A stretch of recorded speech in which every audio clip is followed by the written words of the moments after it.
Perhatian, PDKT online akan dimulai beberapa saat lagi. Mari siapkan hati kita untuk memuji dan menyembah Tuhan.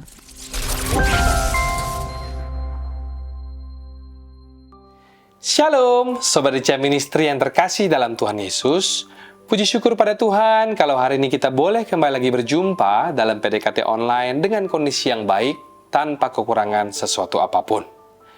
Apabila ada dari antara kita yang hari ini perasaannya sedang gundah gulana, gelisah ataupun galau akan sesuatu, mari saya ajak kita semua untuk mendekat kepada Tuhan. Berserah penuh kepadanya, sebab firman Tuhan dalam Mazmur 62 ayat 2 mengatakan, hanya dekat Allah saja aku tenang, daripadanya lah keselamatanku. Dan seperti biasa, sebelum kita sama-sama mendengarkan pesan yang hendak Tuhan sampaikan bagi kita pada hari ini, mari kita terlebih dahulu bersatu hati di dalam doa. Tuhan Yesus, kembali kami datang kepadamu mengucap syukur buat kasih dan anugerah Tuhan yang selalu baru bagi kami. Sebentar kami akan sama-sama mendengarkan firman-Mu. Berbicaralah Engkau ya Tuhan, sampaikan sabda-Mu, dan jamah setiap hati kami yang haus dan lapar akan firman-Mu, biar setiap firman yang ditabur boleh senantiasa bertumbuh dan berbuah di dalam hidup kami. Sembunyikan hamba di balik salib-Mu, di dalam nama Tuhan Yesus, mari kita yang percaya dan berdoa bersama kita katakan, Amin. Bapak, Ibu, Saudara-saudariku, Sobat Rica Ministry dimanapun berada, sharing hari ini saya beri judul 3 hal saat menghadapi pergumulan. Saya rindu dari sharing hari ini kita semua bisa menangkap dengan jelas apa pesan yang hendak Tuhan sampaikan melalui firman-Nya yang diambil dari Matius pasal yang 14, ayatnya yang ke-22 sampai 33 dengan judul perikop Yesus berjalan di atas air. Mari sama-sama kita langsung buka Alkitab kita dari Matius 14, ayat yang ke-22, demikian firman Tuhan. Sesudah itu, Yesus segera memerintahkan murid-muridnya naik ke perahu dan mendahulunya ke seberang. Sementara itu, ia menyuruh orang banyak pulang. Dan setelah orang banyak itu disuruhnya pulang, ayat 23, Yesus naik ke atas bukit untuk berdoa seorang diri. Ketika hari sudah malam, ia sendirian di situ.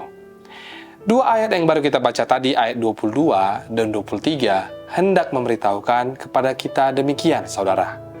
Kalau Tuhan yang sudah perintahkan kita, dalam cerita kali ini, Tuhanlah yang memerintahkan para murid untuk pergi ke seberang naik perahu. Jadi, kalau Tuhan yang sudah memerintahkan kita, maka percayalah, pasti Dia jugalah yang akan bertanggung jawab atas hidup setiap kita. Sekalipun di depan nanti ada badai taufan yang menanti. Asalkan kita jalan sesuai dengan perintah Tuhan, hati kita benar dan hidup kita dalam kehendak-Nya, tenanglah dan tidak perlu takut saudara, sebab Tuhan tidak akan pernah meninggalkan kita. Ada amin? Lalu kemudian di ayat 24 dikatakan, perahu murid-muridnya sudah beberapa mil jauhnya dari pantai dan diombang-ambingkan gelombang karena angin sakal. Meskipun kita sudah melakukan kehendak Tuhan, bukan berarti kita itu tidak akan pernah sama sekali menghadapi angin sakal. Kalau tadi dikatakan perahu murid-muridnya itu sudah beberapa mil jauhnya dari pantai, di mana beberapa mil jauhnya itu berbicara juga tentang masa hidup atau usia seseorang yang mungkin hari ini ada di antara kita yang usianya baru menginjak 20 atau 30 tahun di saat kita mendengar sharing PDKT online hari ini. Atau ada juga yang setengah bayang, 40, 50 tahun, atau mungkin saja ada yang sudah tua di atas umur 70 tahun. Berapapun mil jauhnya hidup kita, angin sakal itu akan selalu ada. Tapi kabar baiknya adalah sekali kita ikut Yesus, maka seumur hidup kita, Yesus akan menyertai. Sebab itu tetaplah percaya dan jangan takut. Tuhan Yesus setia, Dia sahabat kita, orang percaya. Kesetiaan Tuhan itu mengatasi langit, dan itu berarti juga kesetiaan Tuhan itu melampaui masa hidup kita. Jadi janganlah kita itu jadi orang yang dikit-dikit merasa khawatir, ataupun gelisah, sebab apapun yang kita hadapi itu, mau itu badai taufan, ataupun angin sakal, apapun namanya, itu semua hanyalah sementara. Hanya kasih Yesus itulah yang kekal. Lalu di ayat 25 dikatakan, kira-kira jam 3 malam datanglah Yesus kepada mereka berjalan di atas air. Ketika murid-muridnya melihat dia berjalan di atas air, di ayat 26 mereka terkejut dan berseru, "Itu hantu!" Lalu berteriak-teriak karena takut. Dari apa yang kita baca dalam ayat 25 tadi, sepertinya kala itu Yesus berdoa cukup lama. Di pasal yang sebelumnya diceritakan bahwa setelah Yesus memberi makan 5.000 orang, dia menyuruh orang-orang itu pulang karena malam telah tiba dan langit sudah mulai gelap. Jadi kalau misalkan kejadian itu terjadinya di sekitar jam 6 atau jam 7-an, berarti kala itu Yesus berdoa sekitar kurang lebih 8 jam, saudaraku.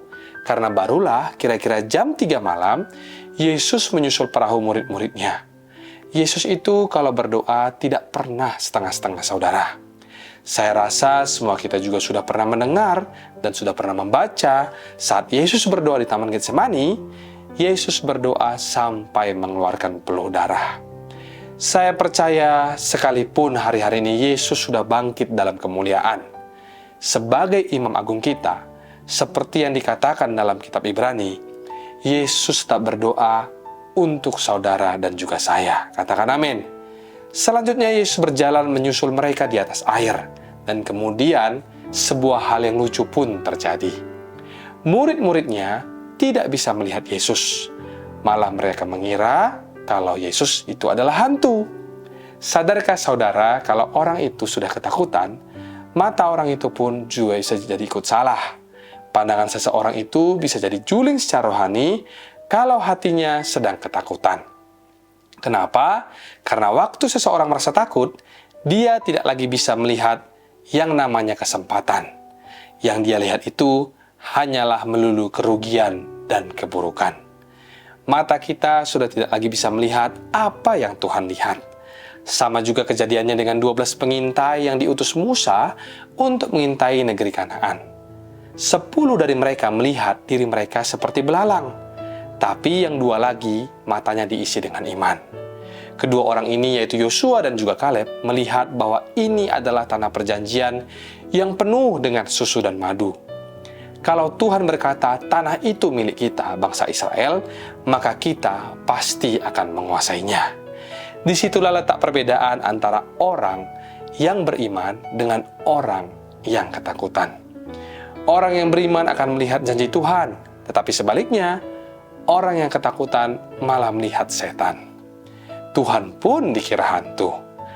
Kala itu, para murid tidak bisa melihat Tuhan, padahal itu sudah jelas-jelas Tuhan Yesus. Ada orang yang berkata, aku mesti lihat Yesus dulu, baru aku percaya.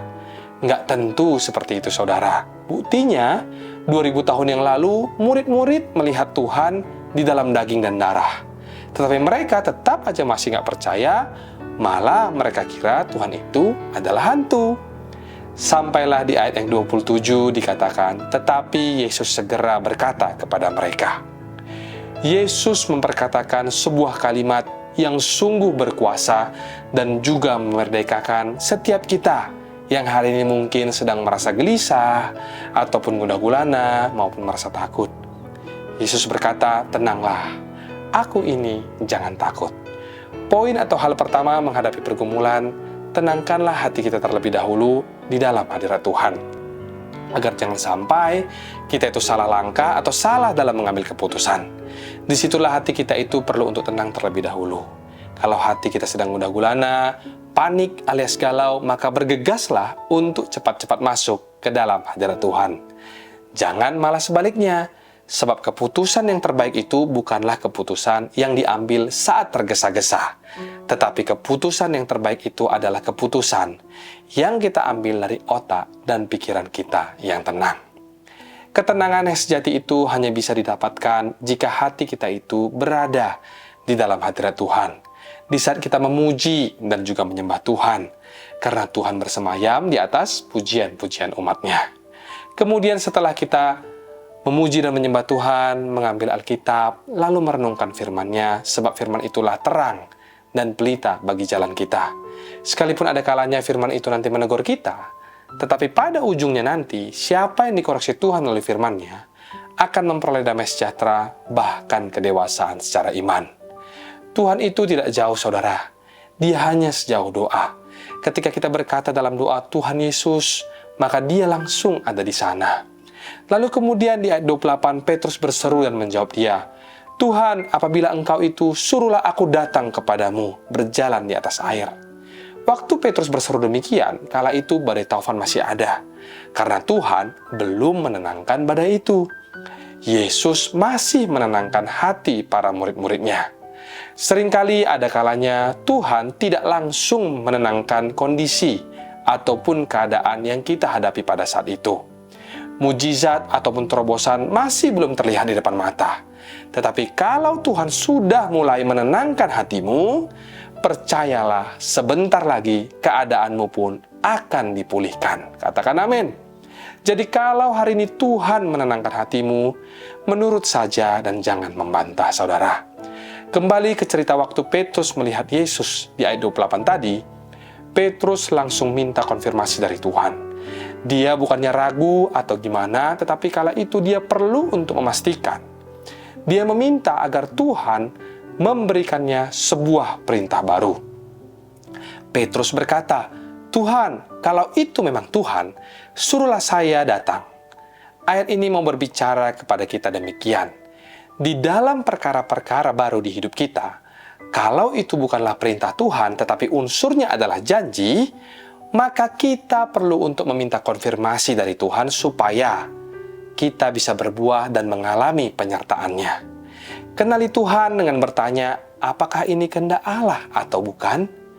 Kita bisa tahu kalau itu kehendak Tuhan atau tidak kadang-kadang melalui kepekaan rohani. Seringkali ketika kita mau melakukan sesuatu, tiba-tiba muncul perasaan gak sreg atau perasaan gak damai sejahtera, maka sebaiknya jangan diteruskan. Tetapi kembali berdoa dan uji lagi. Kalau masih juga merasa gak pasti, kita bisa ajak beberapa saudara seiman yang bisa dipercaya, terutama beberapa orang yang lebih dewasa imannya untuk berdiskusi bagaimana menurut pendapat mereka. Apakah ini baik untuk dilakukan ataupun tidak? Karena Tuhan juga bisa memakai manusia yang takut akan Allah untuk saling menajamkan satu dengan yang lainnya. Kita juga bisa berdoa meminta kepada Tuhan agar Tuhan menunjukkan orang-orang majus di sekeliling kita. Penasehat-penasehat yang benar dan yang takut akan Allah, yang bisa ikut menimbang sebelum kita mengambil sebuah keputusan. Tetapi jangan pernah lupa bahwa otoritas orang percaya itu adalah firman Allah. Karena itu, supaya kita bisa berbuah dan mengenal kehendak Tuhan dalam hidup kita, maka kenali Tuhan dari damai sejahteranya dan juga dari firman-Nya. Kalau jelas-jelas firman Tuhan bilang jangan, sekalipun Anda sreg segenap hati atau teman-teman di sekeliling Anda semuanya kasih lampu hijau, maka jangan kita lakukan. Karena itu, pasti Tuhan tidak berkenan. Petrus berkata, jikalau itu engkau, suruhlah aku berjalan datang kepadamu. Petrus tidak langsung nekat dan melangkah di atas air, karena kalau demikian, Petrus pasti akan tenggelam. Tetapi dia menunggu perintah dari Tuhan. Dia berkata, kalau itu engkau, jikalau ini adalah kehendakmu untuk aku berjalan di atas air, beritahulah kepadaku untuk pergi. Poin nomor 2, berjalan, belajar untuk dengar-dengaran sama Tuhan sebelum kita mengambil keputusan. Tanya dulu kepada Tuhan, ini kehendakmu atau bukan. Kalau memang Tuhan menghendaki aku demikian, maka suruhlah aku, baru aku melakukannya. Sebelum Tuhan kasih lampu hijau sama kita, belajarlah untuk menunggu dan menanti-nantikan Tuhan di dalam setiap keputusanmu. Lalu ayat 29 kata Yesus, datanglah. Maka Petrus turun dari perahu dan berjalan di atas air, mendapatkan Yesus. Bukan karena Petrus sakti dia bisa berjalan di atas air, tetapi Petrus itu disertai karena dia berjalan atas perintah Tuhan. Kalau kita melihat orang lain berbuah dan mengalami mujizat, semua itu terjadi bukan karena mereka hebat, atau bukan juga karena iman mereka besar, tetapi karena mereka itu taat kepada perintah Tuhan. Seperti Petrus yang berjalan di atas air dalam ayat 29 ini, itu terjadi setelah Yesus berkata, datanglah. Maka langkah kaki Petrus menjadi ringan di atas air dan dia bisa mengapung alias mengambang. Tentu akan jadi berbeda ceritanya kalau Yakobus atau Bartolomeus atau murid-murid yang lainnya yang keluar dari perahu pada saat itu. mereka pasti akan tenggelam. Setiap orang itu punya amanatnya masing-masing. Sekalipun amanat agung itu sama, tetapi setiap orang perlu untuk mencari kehendak Tuhan secara pribadi untuk hidupnya. Selanjutnya di ayat 30 dikatakan, tetapi ketika dirasanya tiupan angin, takutlah ia dan mulai tenggelam, lalu berteriak, Tuhan, tolonglah aku. Segera Yesus mengulurkan tangannya, memegang dia, dan berkata di ayat 31, Hai orang yang kurang percaya, mengapa engkau bimbang? Lalu mereka naik ke perahu, dan angin pun redalah. Dan orang-orang yang ada di perahu itu menyembah dia, katanya, sesungguhnya engkau anak Allah. Di ayat 30 tadi, Petrus mulai merasakan tiupan angin. Dia merasa takut dan mulai tenggelam sambil berteriak, Tuhan, tolonglah aku.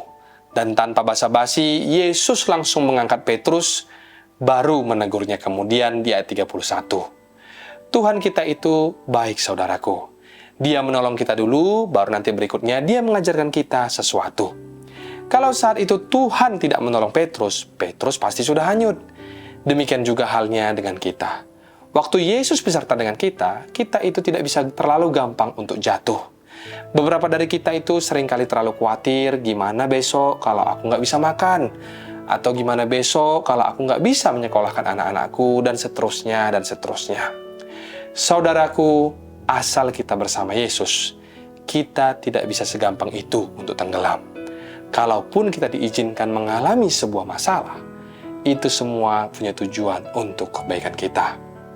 Poin ketiga, percayakan dan serahkan pada Tuhan seluruh pergumulanmu dan peganglah selalu akan perintah dan janji-janjinya. Percayakan dan serahkan pada Tuhan semua permasalahanmu, sebab Dialah yang terlebih tahu apa yang terbaik buat kita. Bertobatlah dari semua pikiran-pikiranmu yang negatif. Tuhan tidak menuntut kita untuk langsung sempurna, agar kita bisa berjalan di atas air seperti Petrus. Ketika Petrus sudah kehilangan iman dan hampir tenggelam pun, Yesus langsung memegang dia dan tidak membiarkannya tenggelam. Meskipun pada akhirnya Petrus ditegur dengan berkata, Hai kamu yang kurang percaya, mengapakah engkau bimbang? Allah kita adalah Bapa yang baik, saudara. Kalau kita ikut Tuhan itu, harusnya kita itu bisa rasa enjoy di hati. Nggak perlu memikirkan segala sesuatu, sebab ada Tuhan dalam hidup kita. Kita bisa merencanakan segalanya, tetapi kita nggak usah juga harus memikirkan segalanya. Sebab kita punya Tuhan. Buat apa semuanya, segala sesuatunya, apa-apa, kita harus pikirkan. Apalagi kalau semua yang ada dalam pikiran kita itu belum tentu benar. Jadi ngapain juga semua itu harus kita pikirkan. Mari kita belajar untuk mempercayakan dan berserah penuh kepada Tuhan. Selalu ingat dan simpan dalam hati kita perkataan Yesus tadi, tenanglah aku ini, jangan takut. Ada amin, saudaraku? Dari sharing hari ini saya berjudul 3 hal saat menghadapi pergumulan. Maka hal penting pertama untuk kita lakukan saat dalam pergumulan, tenangkanlah hati kita terlebih dahulu di dalam hadirat Tuhan. Hal kedua atau hal berikutnya, belajar untuk dengar-dengaran sama suara Tuhan sebelum mengambil keputusan. Dan hal yang ketiga atau hal yang terakhir, percayakan dan serahkan pada Tuhan seluruh pergumulanmu dan peganglah selalu akan perintah dan janji-janjinya. Firman Tuhan dalam Mazmur 37 ayat 5 berkata, serahkanlah hidupmu kepada Tuhan dan percayalah kepadanya dan Ia akan bertindak. Dialah Immanuel, Allah beserta kita. Mari kita bersatu hati di dalam doa. Tuhan Yesus, terima kasih buat firman yang boleh kami dengar pada hari ini. Biarlah setiap kami yang mendengar tidak lagi merasa gelisah ataupun khawatir yang berlebihan akan segala sesuatu, sebab di dalam pergumulan apapun yang kami hadapi, kami percaya Tuhan Yesus selalu punya cara untuk menolong kami. Ajarlah kami ya Tuhan untuk semakin lagi bersandar kepadamu, dan bukan pada pengertian kami sendiri, sebab kami tahu kemampuan kami sangat terbatas dan hanya Tuhanlah yang tidak terbatas. Hari ini kami juga rindu mendoakan semua Sobat ECA Ministry di mana mereka berada. Biarlah Tuhan yang selalu memberi kelegaan, kelepasan, kesembuhan, serta mujizat bagi setiap orang yang selalu berharap kepada Tuhan. Di dalam nama Tuhan Yesus, mari kita yang berdoa dan percaya bersama katakan, Amin. Mari kita buka hati dan angkat tangan kita untuk menerima berkat daripada Tuhan. Terimalah kiranya berkat dari Allah Bapa, cinta kasih Tuhan Yesus Kristus, penyertaan Allah Roh Kudus akan menyertai hidupmu mulai hari ini, bahkan sampai kali yang kedua Tuhan Yesus datang menjemput kita, namamu tercatat di dalam kitab kehidupan. Dalam nama Tuhan Yesus yang percaya dan diberkati, katakan bersama, amin, amin, amin. Tuhan Yesus memberkati, shalom dan sampai jumpa.